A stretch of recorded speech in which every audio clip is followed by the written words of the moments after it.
Assalamualaikum warahmatullahi wabarakatuh. Salam satu Malaysia, salam Malaysia Madani. Kita bersiaran langsung daripada PWTC pada malam ini selepas majlis perasmian sayap-sayap oleh Datuk Seri Utama Muhammad Hassan, Timbalan Presiden UMNO. Hari ini saudara Tok Mat telah menyampaikan ucapan perasmian beliau dengan pelbagai isi kandung penting untuk ahli-ahli pergerakan wanita, pemuda dan puteri UMNO. Banyak pesanan-pesanan yang telah pun beliau berikan, dan malam ni insya-Allah kita akan kupas apa yang telah diperkatakan oleh Datuk Seri Muhammad Hassan. Dan sebagai mukadimah, saudara, key point yang paling penting tuan-tuan yang disampaikan oleh Datuk Seri Muhammad Hassan ialah siapa akan percaya dengan UMNO lagi sekiranya kerajaan perpaduan gagal.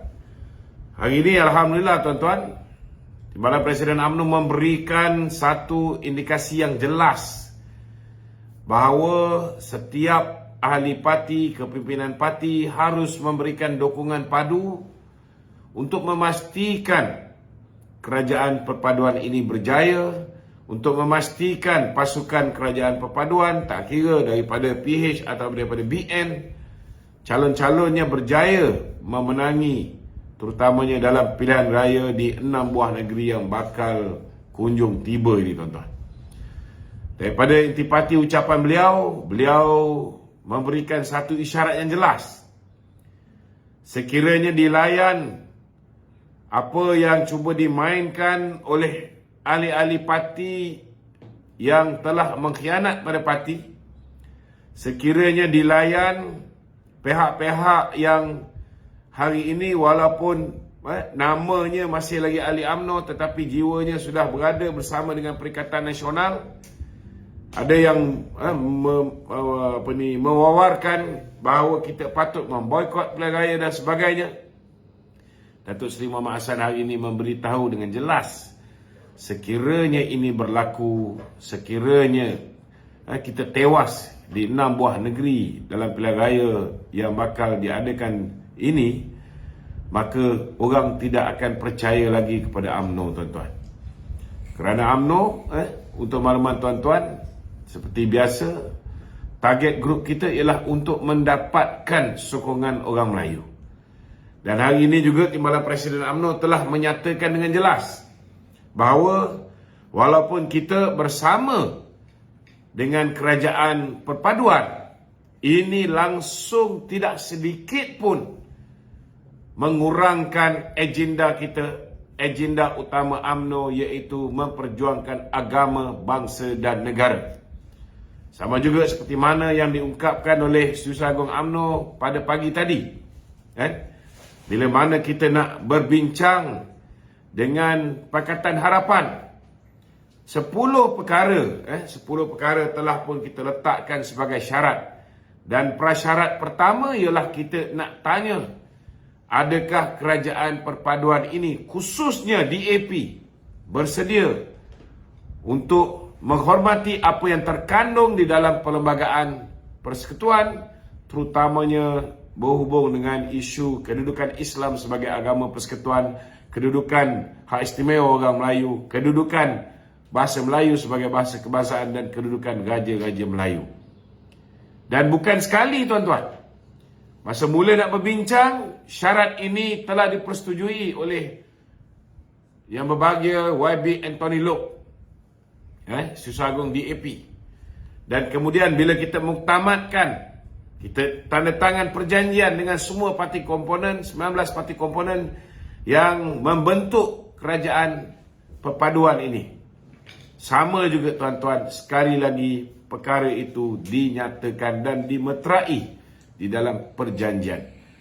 Jadi seperti mana yang diungkapkan oleh Datuk Seri Muhammad Hassan, hari ini kita UMNO kena terus memperjuangkan tentang agama Islam, hak istimewa orang Melayu, tentang bahasa, kedudukan bahasa Melayu, kedudukan raja-raja Melayu. Kita tidak berganjak walau seinci sekalipun. Kita tidak berganjak walau seinci sekalipun. Bersama dengan Pakatan Harapan tidak menyebabkan kita kurang Melayu. Ini penting, tuan-tuan. Dan hari ini Yang Berhormat Timbalan Presiden mengharapkan anak-anak muda, khususnya pergerakan pemuda dan puteri, menjadi bahtera yang akan memastikan kapal UMNO ini, yang akan memastikan kekuatan UMNO ini dapat dikembalikan, walaupun kita kena terima hakikat hari ini untuk memberikan kefahaman kepada orang Melayu khususnya untuk menerima kerajaan perpaduan bukan satu perkara yang mudah. Namun sekiranya kita bersatu, sekiranya kita tolak tepi titik bengit segala perbezaan pandangan, insya-Allah tidak ada apa yang mustahil. Dan hari ini seperti mana Presiden pagi tadi berucap dalam program penerangan UMNO Malaysia yang dianjurkan oleh Datuk Seri Azalina Osman Said melalui apa yang dipanggil sebagai sesi town hall, Presiden juga menyatakan, tuan-tuan, sama juga dengan Datuk Seri Ahmad Hassan, menyatakan dengan tegas harapan beliau selaku pengarah pilihan raya. Presiden UMNO juga mengharapkan supaya kita dapat memenangi seberapa banyak kerusi dalam 6 pilihan raya negeri ini. Dan ini akan menjadi fokus kita selepas ini. Selepas saja pilihan raya ini, Perhimpunan Agung UMNO ini, kita minta semua balik ke kawasan masing-masing.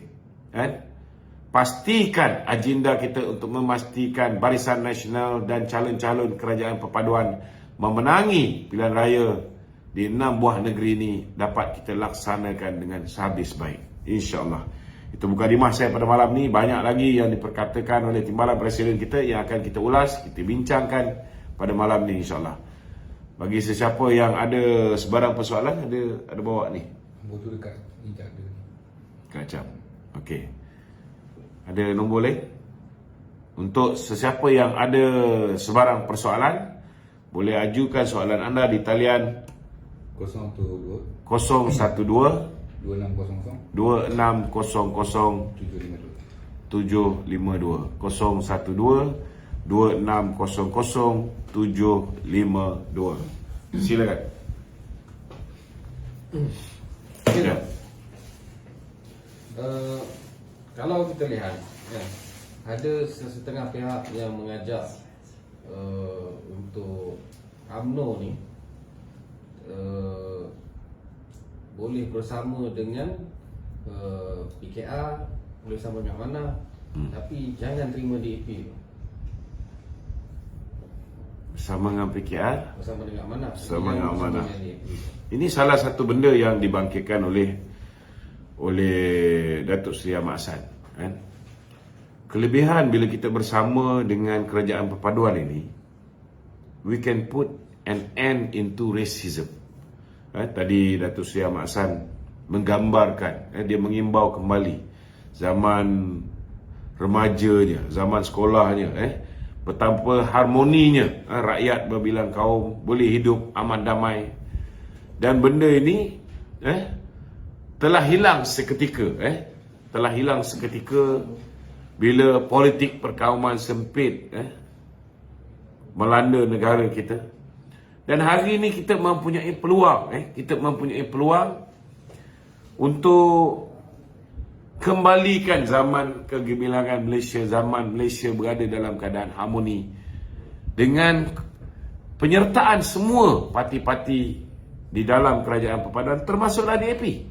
Kita tak boleh nak kata orang tu, kita nak kerjasama dengan kerajaan perpaduan dengan syarat itu tak boleh, ini tak boleh, DAP tak boleh.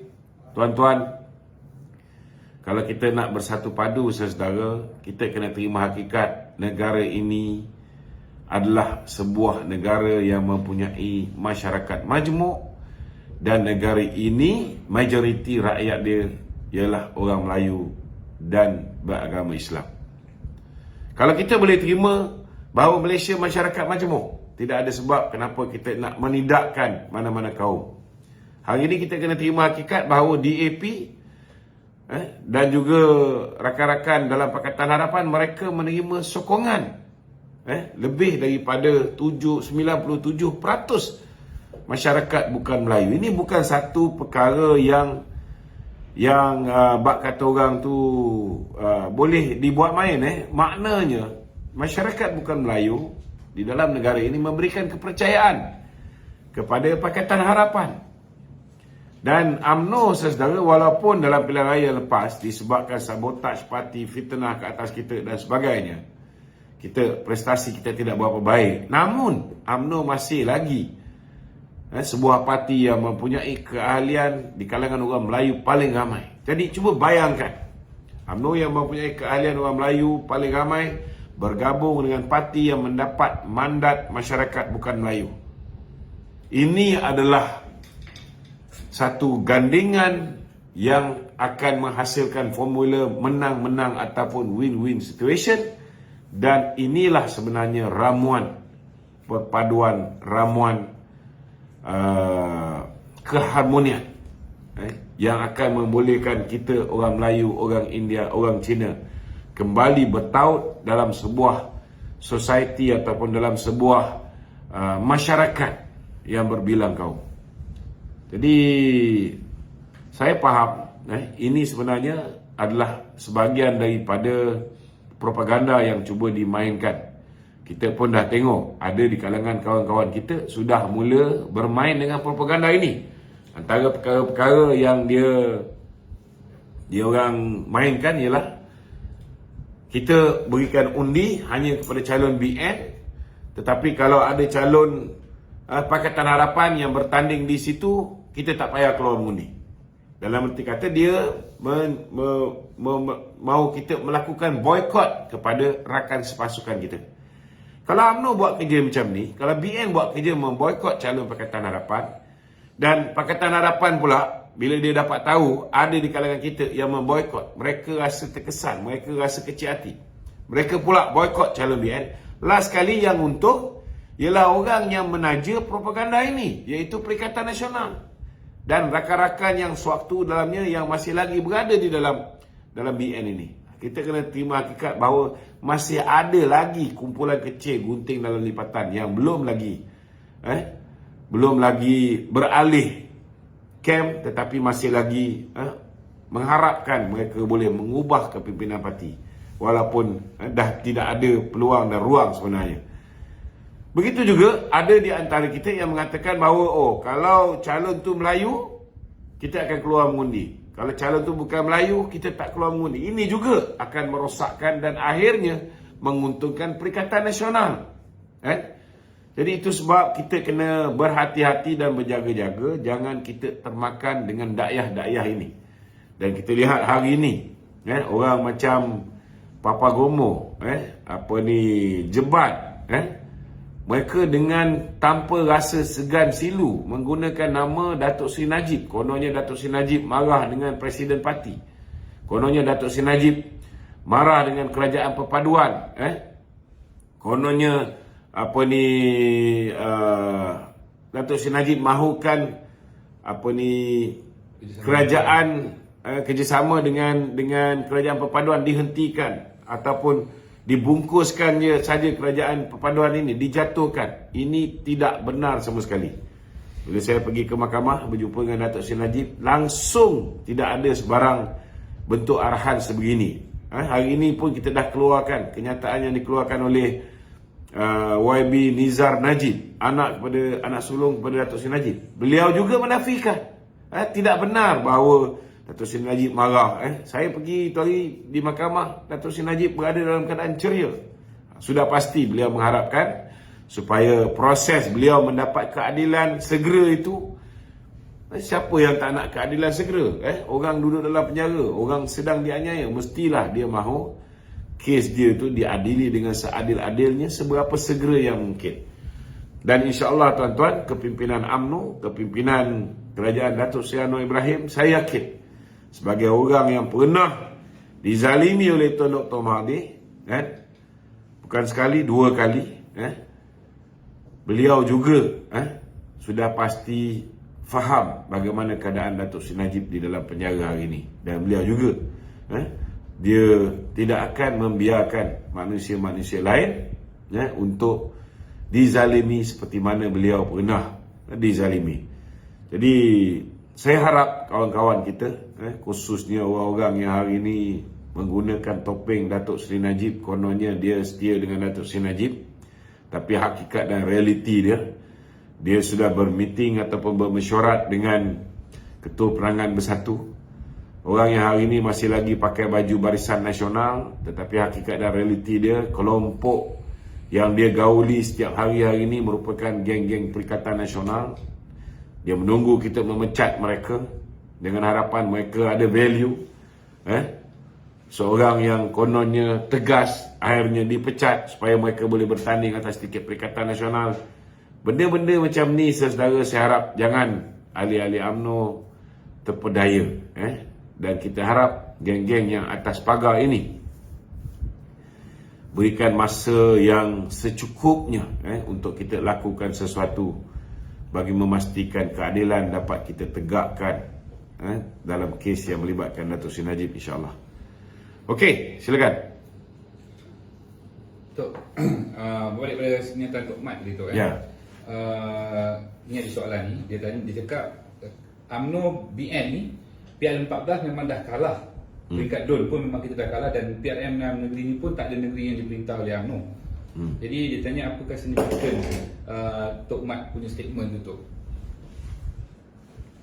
Pilihan raya 6 negeri ni tidak ada. Maksudnya UMNO BN tak ada perintah 6 negeri ni. Bukan 6 negeri ni tak ada satu pun kerajaan BN yang perintah lah. Okey. So jadi maksud soalan dia ni, maksudnya dekat mana yang kepercayaan tu tadi? Kepercayaan rakyat tu kepada UMNO tu. Bila kita bergabung membentuk satu coalition ataupun membentuk satu perikatan, sudah pasti masing-masing mempunyai peranan masing-masing. Contohnya DAP. DAP peranan dia menarik undi masyarakat bukan Melayu untuk menyokong calon-calon kerajaan perpaduan. Termasuklah calon-calon UMNO yang akan bertanding atas TKBN. Begitu juga dengan PKR. Mereka juga mempunyai peranan untuk tarik bukan Melayu dan Melayu bandar, Melayu yang urban. Ini peranan yang perlu dimainkan oleh PKR. Untuk UMNO dan juga untuk Amanah, target grup kita ialah orang Melayu, khususnya Melayu luar bandar. Itu sebabnya kita lihat kementerian-kementerian yang diberikan kepada UMNO adalah kementerian yang mempunyai kualiti. Contohnya macam Datuk Seri Ahmad Zahid Hamidi. Dia akan boleh fokus untuk membantu masyarakat luar bandar bila dia menjaga Kementerian Pembangunan Desa dan wilayah. Ini akan memudahkan segala bentuk bantuan, pertolongan dapat kita berikan supaya kita boleh jaga kita punya target group. Jadi sekiranya kita dah diberikan mandat untuk menjaga pengundi Melayu khususnya luar bandar, tiba-tiba dalam pilihan raya di 6 buah negeri ni UMNO gagal untuk mempertahankan kerusi-kerusi yang UMNO tandingi. Maknanya kita gagal deliver undi orang Melayu untuk menyokong calon Perikatan Nasional. Pakatan Harapan. Calon Kerajaan Perpaduan. Jadi kita akan dilihat gagal untuk menyumbang kepada Kerajaan Perpaduan ni. So siapa lagi nak percaya kita lepas ni? Itu yang dimaksudkan oleh Timbalan Presiden kita. Okey, kita ada pertanyaan daripada kawan-kawan kita di TT. Okey, silakan Saudara Kasturi.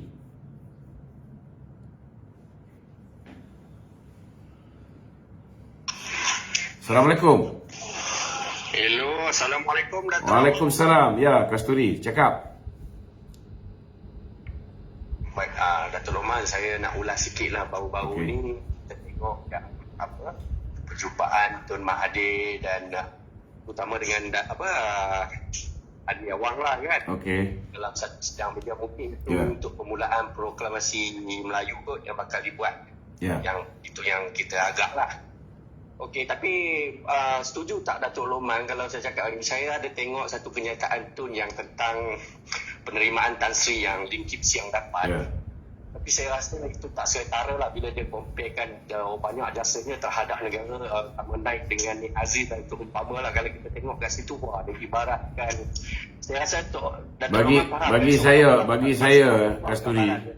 Kasturi, bagi saya Ya. sebelah dia tu ada Haji Hadi.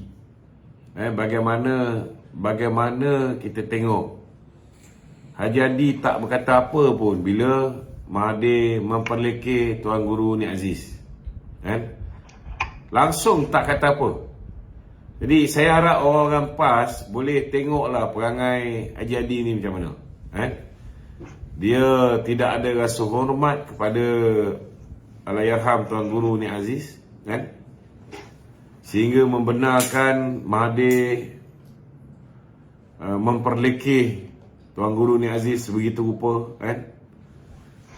Jadi bagi saya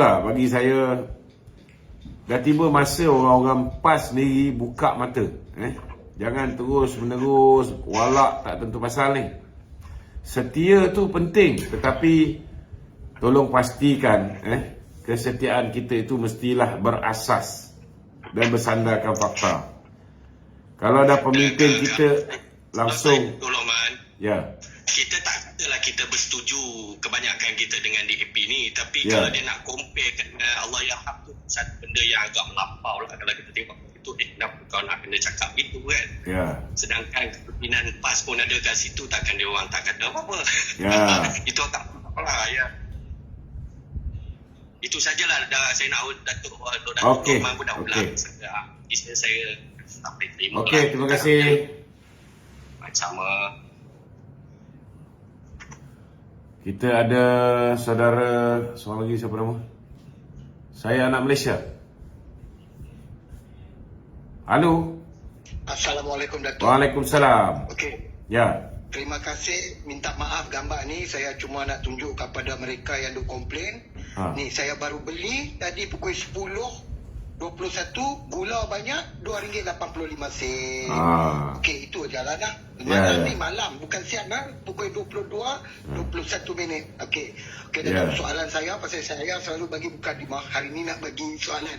Okey. Apa pandangan Datuk tentang kenyataan YB Kinabatangan tentang seorang manusia yang kacang lupakan kulit, tak mengenang jasa, akan didedahkan oleh Kinabatangan minggu depan? Saya tak mau sebutlah manusia tu, saya jijik tak sebut nama Ya, dia. saya pun menunggu kenyataan daripada YB Kinabatangan sebab YB Kinabatangan lebih tahu daripada saya. Saya dah tahu lama dah. Saya dah tahu lama dah kan. Tapi dia lebih tahu. Itu sebab saya cabar YB Khairi Jamaluddin kan. Dia sewajarnya buka parti baru. Kita nak tengok berapa ramai yang akan menyertai dia. Dia duk kata UMNO nak bungkus. Kita nak tengok kalau dia buka parti baru ni, parti dia bungkus ke tidak. Kalau dia ni rasa dia hebat sangat kan, dia tak perlu ragu-ragu, ajak sekali Ismail Sabri tu buka parti baru kan. Okey. Datuk, saya rasa kesian pada satu benda lah. YB dia bukan YB lah. Khairi Jamaluddin kata 50% ahli UMNO akan boikot ataupun keluar tidak menyokong UMNO. So saya ingat dia tak ada telefon dah, pasal telefon dia meletup. Bayangkan 1.6 juta orang, 50% lah kan. 1.6 juta ahli UMNO telefon dia one by one cakap kami tak sokong. So saya tak tahulah mana dia dapat kan. Kok depa 1.6 million telefon dia kan. Dia meletup telefon, meletup. Bila orang dah hilang jawatan, hilang keahlian ni kan. Kadang-kadang dia rindu dengan parti dia ni kan. Bila dia rindu dengan parti dia ni, dia mengharapkan parti dia ambil dia balik kan. Jadi dia nak memberi gambaran bahawa parti ni kalau tanpa orang macam dia, parti ni cannot survive. Parti ni tidak boleh bertahan tanpa orang macam dia. Padahal dengan adanya orang macam dia ni lah jahanam kita ni kan. Orang yang terkesan dipaksa ambil vaksin masih lagi marah dengan kita. orang-orang yang terkesan dipaksa ambil booster shot, nak pergi ke kompleks membeli belah tak boleh masuk, nak pergi sana sini tak boleh, nak masuk masjid semayang tak boleh. Kita habis teruk, kena tempias daripada perbuatan dia ketika dia menjadi Menteri Kesihatan. Jadi dia lupa bahawa dia sendiri banyak menyumbang kepada kehancuran kita. Belum lagi dah dekat-dekat dengan pilihan raya, dia sibuk nak buat generation endgame, dia nak buat gag. Itu juga menyebabkan orang-orang yang merokok dan juga yang mengambil vape ini marah, dan orang-orang yang orang-orang muda, kalau misalnya gag ini diteruskan, mereka tak boleh bak kata orang tu tak boleh bekerja di 7-Eleven, di KK Mart yang menjual produk-produk tembakau dan produk-produk vape. Nak bawa lori, nak bawa kenderaan yang mengangkut barang-barang ni pun tak boleh. Jadi dia mengecilkan lagi peluang pekerjaan generasi muda kita.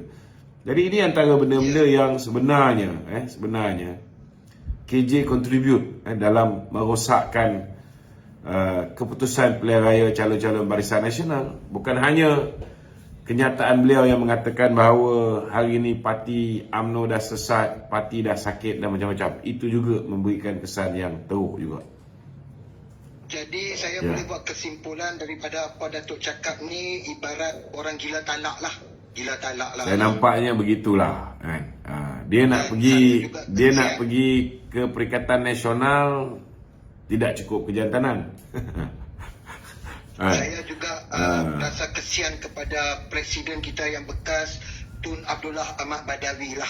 Kesian ke kawan dia lah. Nak buat macam mana, kita tu lah. nak buat macam mana dah dapat menantu macam ni. Terima kasih banyak-banyak, Datuk. Okey, terima kasih. Okey, ada lagi soalan di studio? Tok, saya tertarik dengan pencerahan dalam town hall penerangan tadi. Okey.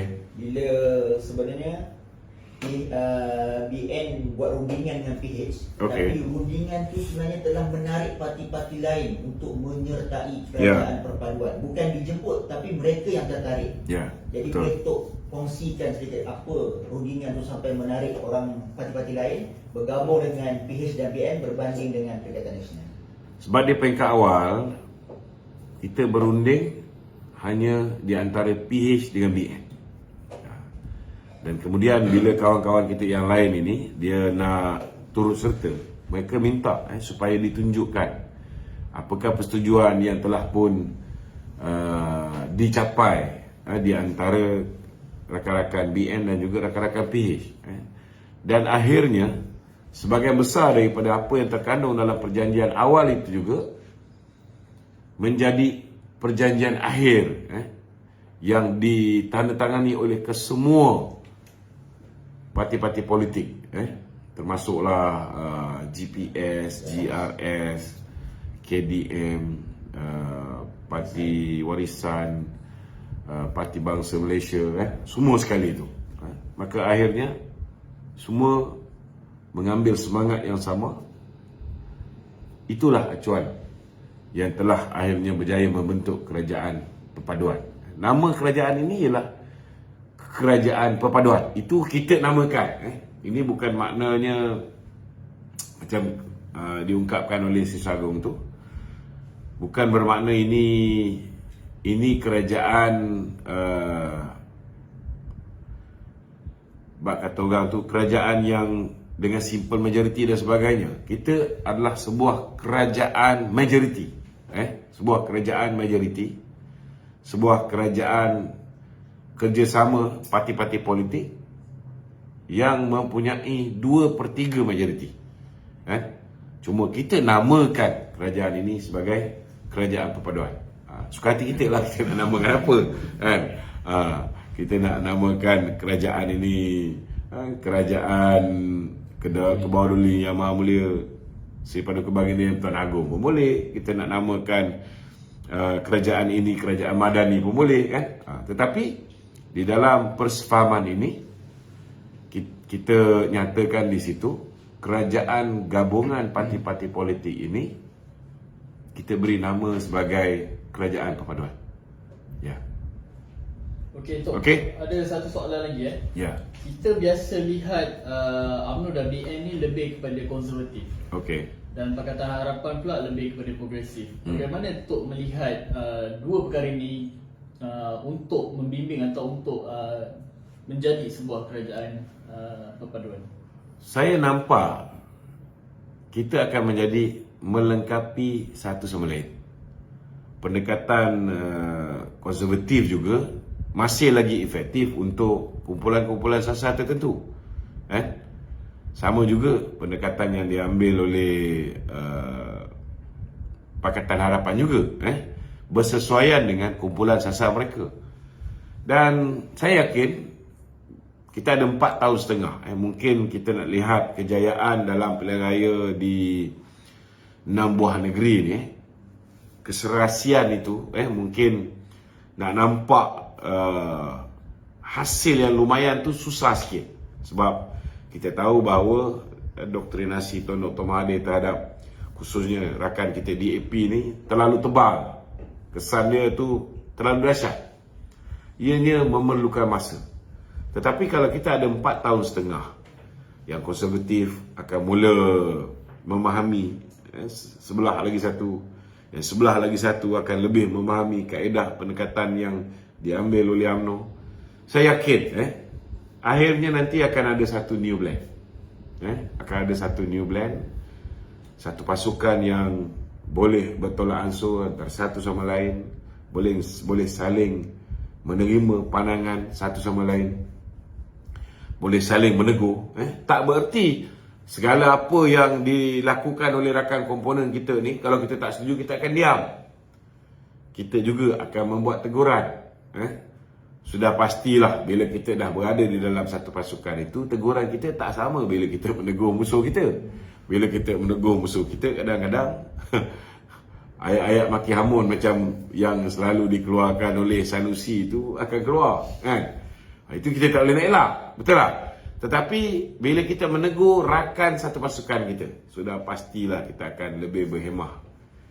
Kalau masing-masing lebih berhemah masing-masing, bak kata orang tu boleh jaga sensitiviti satu sama lain, saya ingat insya-Allah kita akan mengecapi kejayaan dalam pilihan raya umum yang ke-16. Okey? Ada lagi? Tok, Ya. pasal tegur menegur ni. Ya. Kita pun tajuk kita pasal ucapan Tok Mat tadi. Tok Mat ada pesan supaya kita menggunakan medium yang betul untuk kita saling menegur komponen-komponen Ya, parti ni. Apa betul. pandangan Tok? Macam sekarang ni, pertamanya kita kena sedar bahawa kita dah membentuk kerajaan di peringkat persekutuan. Kebanyakan kepimpinan utama parti, presiden parti, timbalan presiden parti, naib-naib presiden parti berada di dalam kerajaan. Ketua pelanggan parti juga berada di dalam mesyuarat kabinet. Jadi kalau ada benda-benda yang kita tak puas hati, contohnya dengan kawan kita DAP, kita tak perlu keluar di media sosial ataupun di media masa. Yang mana kita boleh tegur di dalam mesyuarat kabinet, kita buat teguran tu di dalam mesyuarat kabinet. Kalau ada apa yang kawan-kawan DAP tak bersetuju dengan kawan-kawan UMNO, mereka boleh lakukan itu ketika mesyuarat kabinet. Ataupun mereka boleh lakukan itu ketika mesyuarat Majlis Presiden Kerajaan Perpaduan. Ataupun sekarang ni di peringkat media, penggiat-penggiat media, kita sudah ada Sekretariat Media Perpaduan. Kita pun sentiasa bertukar pandangan. Kalau ada apa yang kita ini tak sepatutnya keluar ni, kita akan buat teguran. So dia orang akan tegur rakan-rakan media mereka. So kita ada platform. Ini masuk Tomat, maknanya gunakan channel yang betul. Macam sekarang ni kita tengok ada setengah orang yang termakan dengan hasutan Papa Gomut, termakan dengan hasutan Zam Yahya dan sebagainya. Mereka ini bak kata orang tu, bila mereka menegur, mereka keluar di media sosial. Dan sikap mereka ini menjejaskan ukhuwah yang sedang cuba diperkukuhkan di peringkat parti-parti di dalam kerajaan perpaduan. So itu maksud Tok Mat. Kalau boleh, elakkan daripada semua benda kita bawa ke media sosial. Kalau benda tu kita boleh selesaikan di kalangan kita, within our circle, dalam kita punya perbincangan, dalam mesyuarat kita buatkan melalui mesyuarat. Okey. Okey, ada satu soalan, tapi soalan ni konteks dia di dalam parti UMNO tu sendiri. Okey, boleh. Saya petik sikit kata-kata daripada Presiden kita. Okey. Dia menyebut sekarang ni adalah waktu kita meremajakan UMNO atau parti kita. Ya. Dan kita mengangkat demokrasi di dalam parti. Tapi kita tahu yang orang Melayu atau orang kita ni sukar untuk terima benda-benda baru ni. Jadi pandangan Tok, macam mana kita nak meyakinkan mereka ni?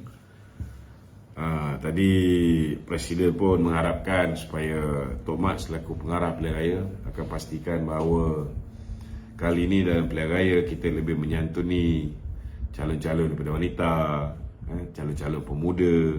Pemuda ni saya rasa setakat ni lah Presiden UMNO dah deliver yang terbaik, baik di pilihan raya negeri, baik di Melaka, baik di Johor, begitu juga di pilihan raya di peringkat pusat pada pilihan raya umum yang ke 15 yang lalu. Banyak orang muda.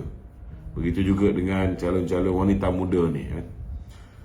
Presiden mengharapkan supaya pengarah pilihan raya akan pastikan bahawa perwakilan ataupun calon-calon daripada ketiga-tiga sayap ini dapat memberikan gambaran bahawa kita sentiasa menyantuni kaum wanita, orang muda, dan mereka sentiasa dapat tempat dalam parti, dan ianya secara tidak langsung memberikan gambaran bahawa UMNO sentiasa melakukan proses peremajaan parti.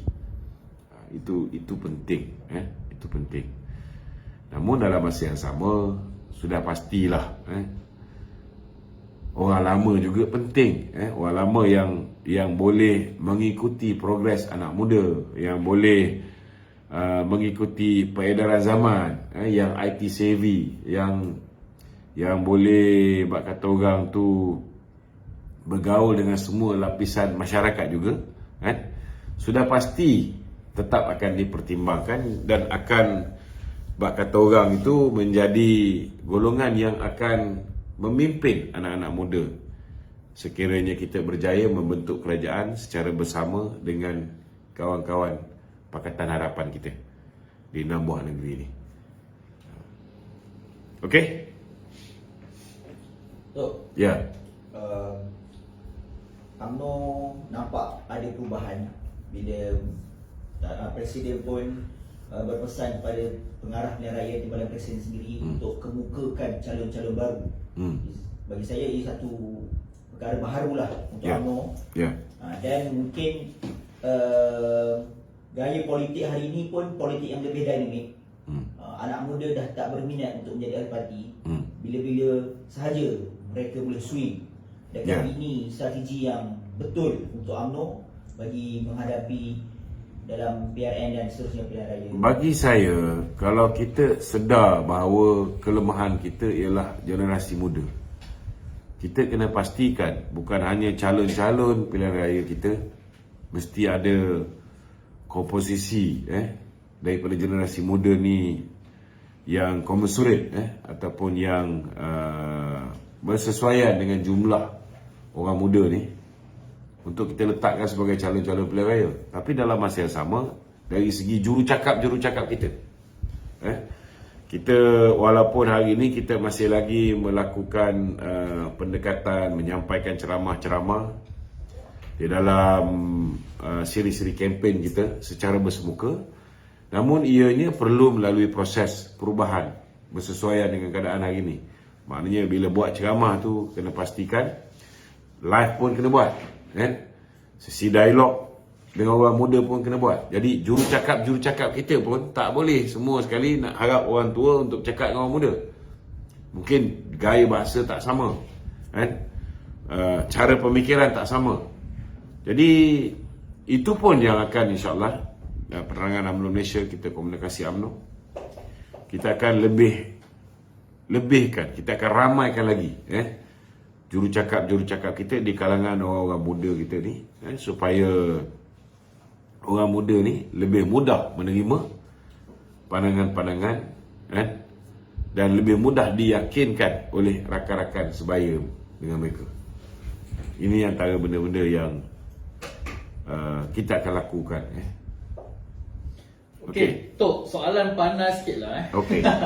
Sebab kita ni kan, soalan panas sikit. Kita lihat PAS PAS khususnya. Kita kalau lihat dari segi sudut positif, kita nampak PAS tu dinamik. Dia boleh bergabung dengan sesiapa pun.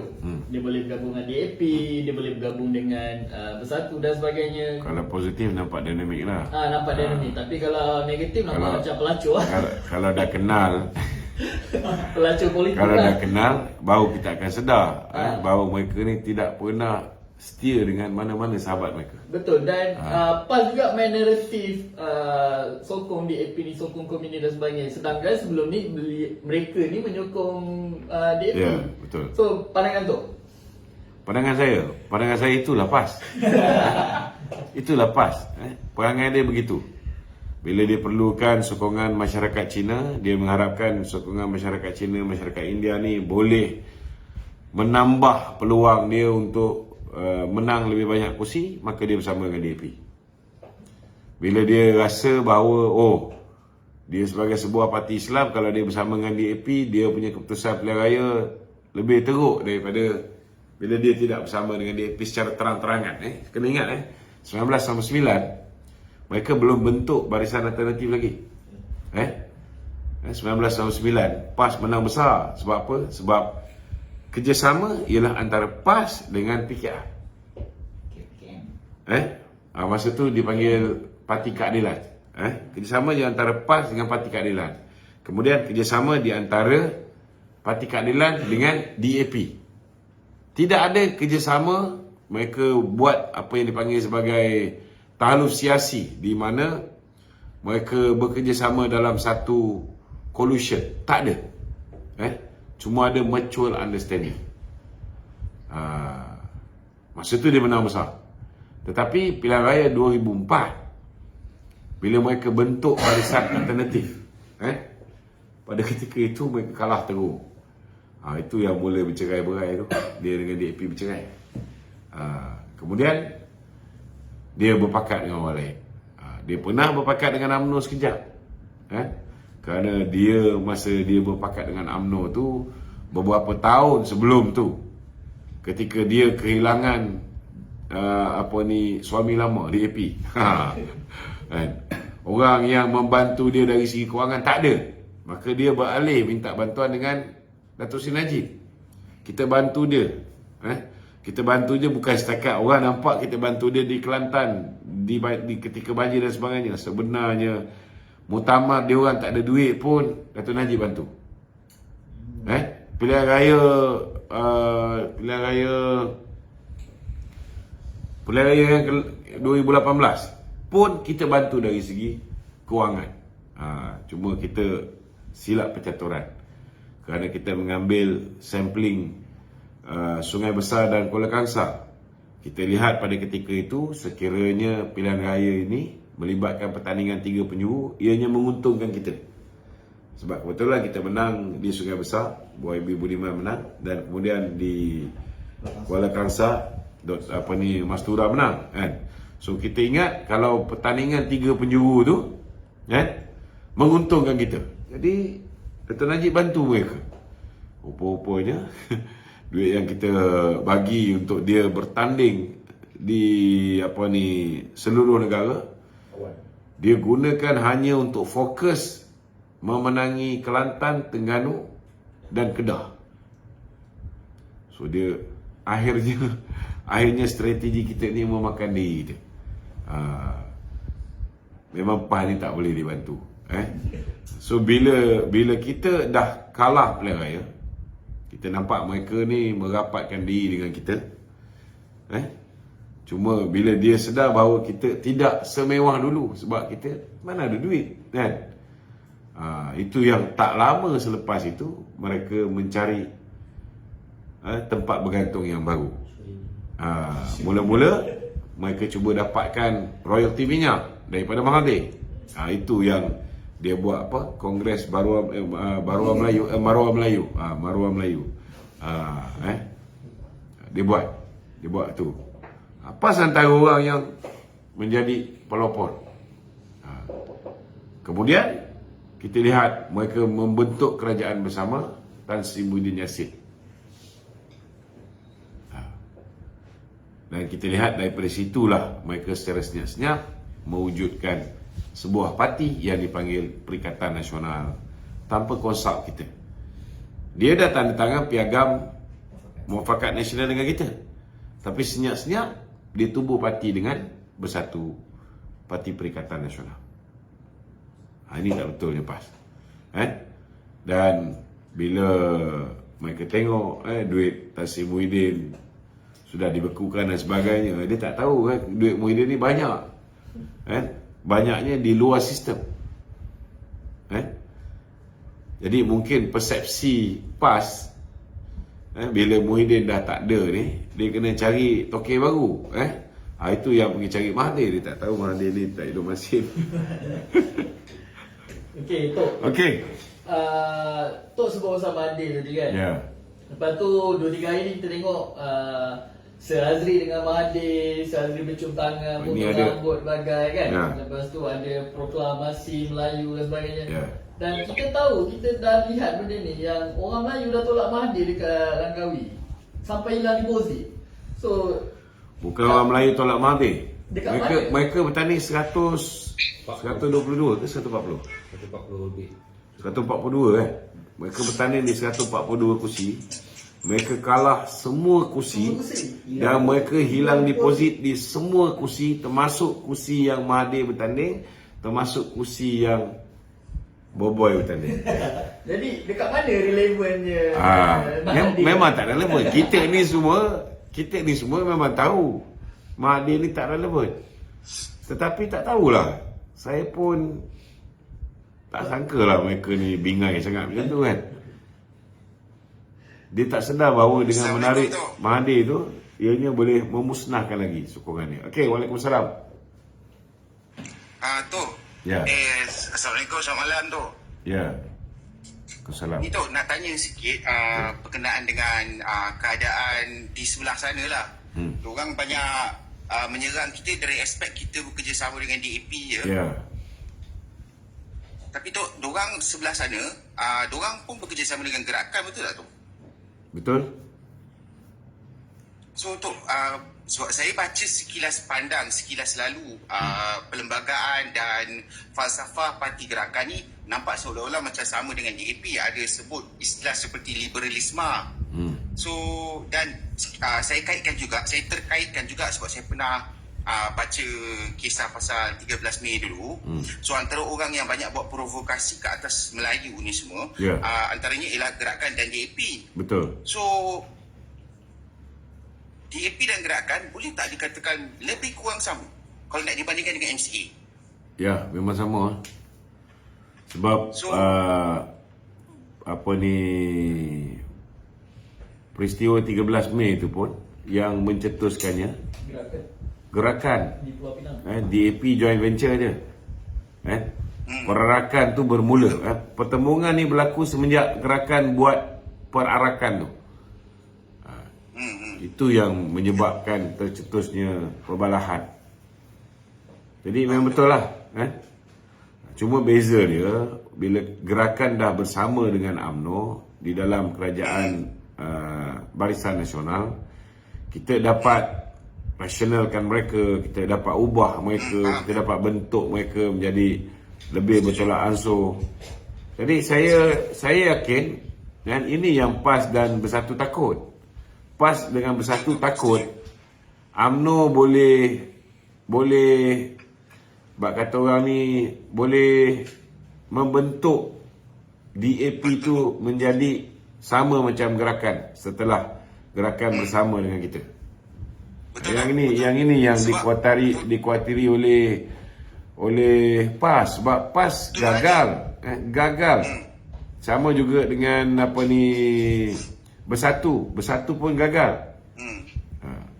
Betul tak? Setuju? Dan dia orang Sebab takut antara kita strategi- UMNO Sorry tu.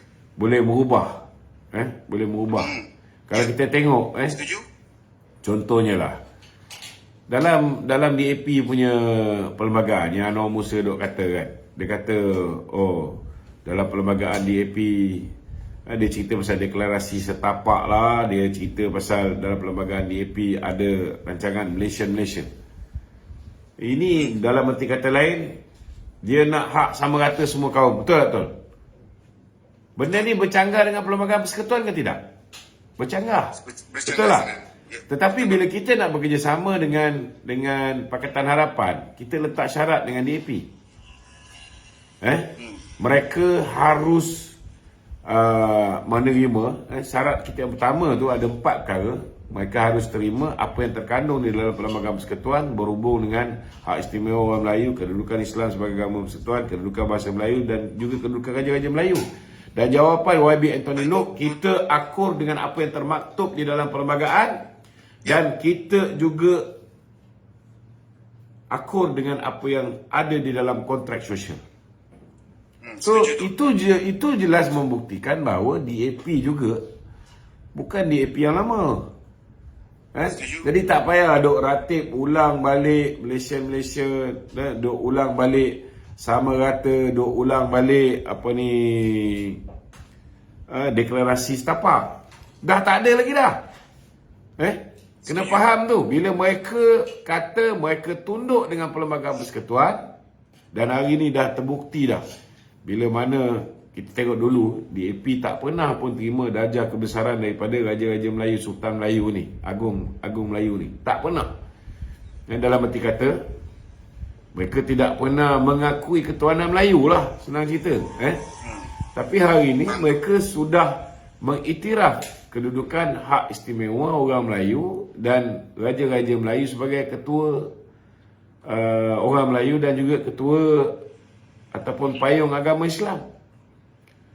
Ini satu, itu yang sebab saya cakap saya bangga, sebab ini satu perubahan yang hanya berlaku zaman DAP bersama dengan kita, bukan zaman DAP bersama dengan PAS, bersama dengan Bersatu.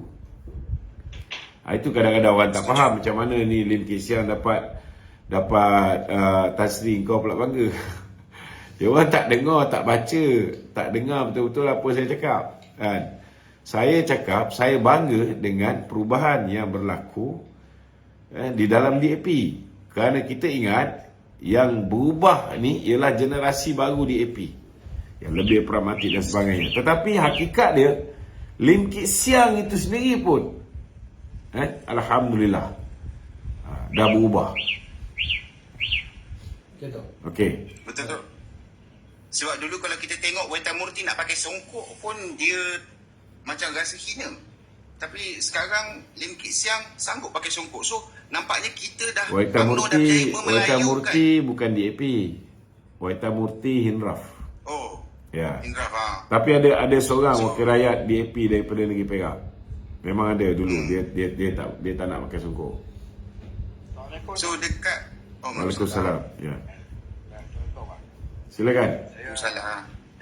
Saya ni sebenarnya saya Rezeki di jalanan. saya duk follow Datuk ni dah lama itu. Okey.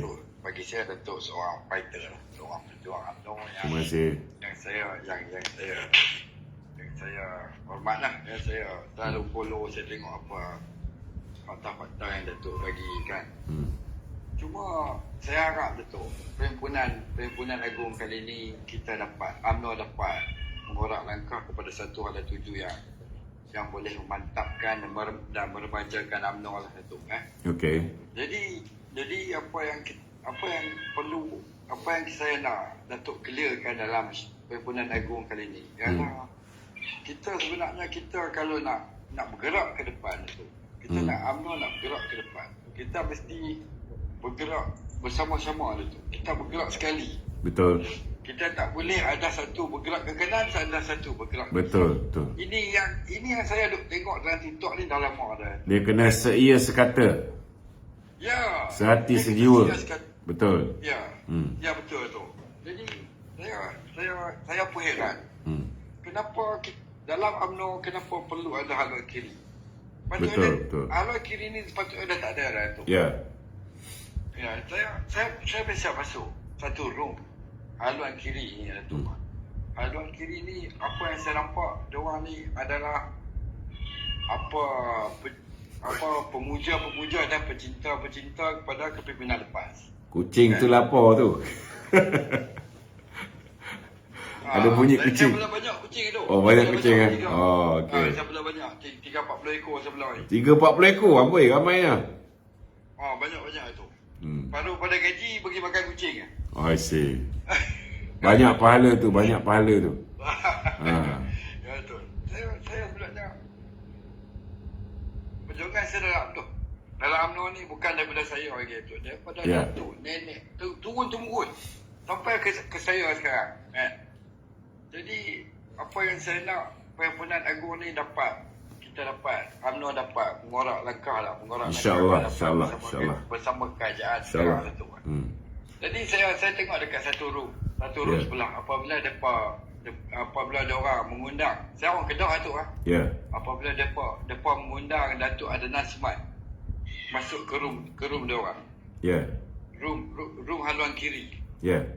Tapi orang-orang yang dia invite ke dalam room tu ialah orang-orang yang nak merosak kamu.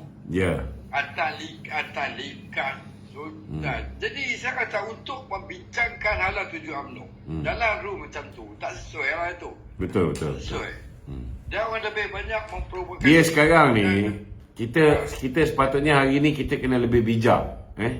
Kita kena tahu yang mana 100% dengan kita, dengan mana yang dah duduk semeja dengan geng Bersatu, dah berkawan dengan geng PN tapi masih lagi konon-kononnya orang Datuk Seri Najib, konon-kononnya dia ni orang UMNO lagi kan.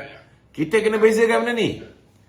Jadi kalau kita boleh buat perbezaan tentang benda ni, bila kita nak invite dia orang masuk dalam kumpulan kita ni, kita kena aware bahawa mereka ni bukan bersama kita.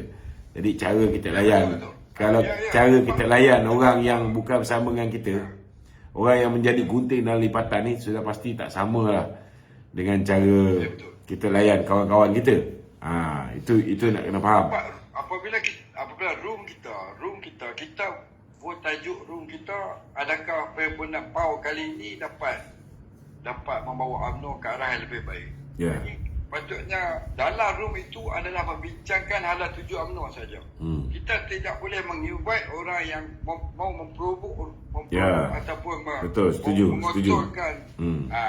mengotorkan perbincangan tersebut. Lagi satu, kalau nak invite tu bukan tak boleh, tapi ilmu kena cukup. Ilmu kalau tak cukup bahaya. Datuk Azlan Suman tu naik ketua bahagian UMNO Tuan Razak tu saya rasa orang hebat. Timbalan. Timbalan. Timbalan ketua bahagian. Dia orang hebat tu. Tapi siapa yang host masa tu? Host tu orang lain kan, bukan dia yang host. Dia tetamu. Bukan dia host, dia jemput. Itu masalah tu. Itu sebab saya cakap ilmu kena cukup. Maknanya yang jadi host ni kena tahu bila masa nak bagi peluang orang tanya soalan, kan? Bila orang yang tanya soalan tu cuba nak menguasai dan nak ambil alih kerja kita sebagai host, ni kena tahu bila masa nak tendang keluar. Sampai sekarang saya tengok kan, sampai sekarang pun masih lagi dengan atas likas masuk dengan sultan dengan apa entah. Bagi saya jadi room tu dah tercemar tau. Betul. Apabila Datuk Adnan Smart ada dalam tu sebagai undangan untuk menjawab hala tuju UMNO ke arah yang lebih baik, dia akan diganggu. Dan kita tahu orang macam atas likas ni, dia bukan otak dia bukan cerdik sangat. Jadi bila dia tak boleh bagi hujah-hujah yang bernas untuk mematahkan hujah orang lain, dia mula tinggikan suara, dia mula bawa nada provokasi. Last kali bila orang bercakap dia nak bercakap, bila orang bercakap dia bercakap. Last kali orang nak jawab pun tak boleh. Dia je betul. Sekarang room tu dah jadi macam tu lah. Betul lah. Tak ada Datuk Azlan semua nak komen tahu dah ada seorang provok kan. Jadi untuk saya heran lah. Itulah host kena bijaksana. Host kena bijaksana. Host ni seorang ahli UMNO. Seorang ahli UMNO. Walaupun dia ada orang kiri. Kan, walaupun dia ada orang kiri. Saya tengok banyak kali Datuk Ismail Sabri naik room dia. Kan, saya tengok banyak kali. Jadi kalau host tu dah perangai macam tu kan, saya rasa kita ni sebagai ahli, sebagai orang yang gunakan TT ni pun kena tahulah room siapa kita nak masuk. Kalau kita masuk room yang host dia tu memang dibayar gaji oleh Ismail Sabri contohnya, ataupun dia punya kawan-kawan kelompok yang dia live tiap-tiap malam tu orang macam Yusman, orang macam apa ni Sultan tadi tu, orang macam Talikas, orang macam Zam Yahya, orang macam budak-budak apa ni sedar yang tak sedar diri ni kan. So kita kena pandai lah. Kita kena pandai. Janganlah bazir masa pergi masuk grup yang macam tu. Apabila orang yang hebat macam Adnan Seman tu naik ke room tu, jadi saya rasa dia sikit banyak akan mencemarkan lah kan? Mencemarkan credibility Datuk Adnan Seman lah. Apabila kita diprovok, kita tak sempat nak berhujah, dia nak berdebat ni, bukan semua orang boleh berdebat. Bila berdebat ni, lepas tu berdebat pula jenis dengan hantu puaka macam apa ni Atan Dikas ni kan. So kita kadang-kadang tak boleh jadi orang baik kan. Kalau bersopan santun pun tak jadi. Dia boleh jahanam. Kita kena make sure kita punya message dapat disampaikan. Kalau terpaksa pancung. Kalau terpaksa tinggikan suara. Jadi message tu kena sampai. Sebab tu host kena ambil peranan. Kalau you tengok ada provokasi, you turunkan je. Kita nak pastikan yang room kita ni hanya berbincangkan ala 7 pound yang sedang berlangsung kan? Okey bang, saya nak bagi orang lain pula bercakap boleh? Okey, silakan. Dah, boleh. Assalamualaikum. Sekejap bagi studio cakap. Okey, Dok. Kalau kita lihat sentimen yang dipermainkan oleh Bersatu, oleh Pakatan Nasional, oleh PAS ni kan, marah sangat dengan UMNO yang bekerjasama dengan DAP ni. Kalau betul mereka ikhlas, nak bela orang Melayu, nak selamatkan orang Melayu, nak selamatkan ni, kenapa mereka tak jumpa kerajaan, berunding, bantu kerajaan supaya orang Melayu ni lebih kuat dalam kerajaan tu sendiri? Kenapa pergi jumpa Mahathir yang dalam rekod kita tengok masa dia jadi Perdana Menteri 22 bulan langsung tak bela orang Melayu tu? Mereka ada buat cubaan untuk menyelamatkan tengkuk dia. Ada. Mereka ada jumpa pemimpin UMNO, mereka ada jumpa Datuk Sri Anwar. Mereka mencuba. Matlamat dia bukan cerita nak menyelamatkan Melayu. Matlamat dia nak menyelamatkan diri mereka daripada menjadi kluster mahkamah. Itu je. So kita ni sebagai rakyat ni kena bijaksana. Kita kena tahu bahawa mereka hari ni yang menjadi macam cacing kepanasan kan? Tak reti duduk diam kan? Hanya nak buat provokasi, hanya nak menggulingkan kerajaan. Tujuan dia tidak lain tidak bukan soal rakyat, tetapi soal peribadi mereka. Mereka takut nak jadi kluster mahkamah. Mereka takut nak berhadapan dengan pendakwaan. So kita kena tahu benda ni. Dulu mereka kata UMNO macam-macam mereka tuduh kat UMNO. Hari ni benda ni semua berbalik pada diri mereka balik. Dulu sedap dia kata Datuk Najib, Datuk Zahid kluster mahkamah. Hari ni dia orang nak jadi kluster mahkamah. Ini semua hipokrit Datuk.